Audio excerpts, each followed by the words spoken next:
In US elections, the race for the White House involves two key outcomes, the popular vote and the electoral vote. The popular vote represents the total number of votes cast by citizens, while the electoral vote determines the winner based on the electoral college system.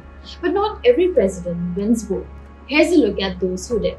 Andrew Jackson won both the popular and electoral votes in 1828 after losing a controversial election in 1824. His victory marked him as a leader of the common men. In 1868, Ulysses S. Grant won both the popular and electoral votes by a wide margin, benefiting from his status as a Union general after the Civil War. James Garfield won both votes in 1880, though by a narrow margin in the popular vote. His presidency was cut short by assassination just months later. Grover Cleveland secured both votes in 1884, becoming the first Democrat to win the presidency since the Civil War.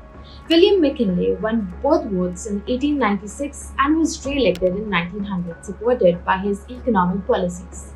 In 1912, Woodrow Wilson defeated William Howard Taft and Theodore Roosevelt, winning both the popular and electoral votes to begin his two terms in office. Franklin D. Roosevelt won both votes in four consecutive elections 1932, 1936, 1940, 1944, leading the country through the Great Depression and World War II.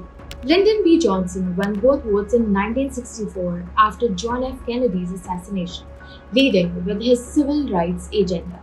Richard Nixon won both votes in 1972, rebuilding his political career after a tough first term, though his presidency would later end in scandal.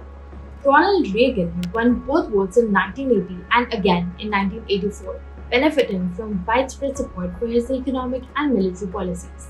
Bill Clinton won both votes in 1992 and was re-elected in 1996, focusing on economic growth and middle-class issues. Barack Obama won both votes in 2008 and 2012 with his message of hope and change gaining broad support. In 2020, Joe Biden won both votes, defeating Donald Trump in an election marked by a desire for change. In 2024, Donald Trump won both the popular and electoral votes in a landslide against Democratic nominee Kamala Harris, making his return to the White House.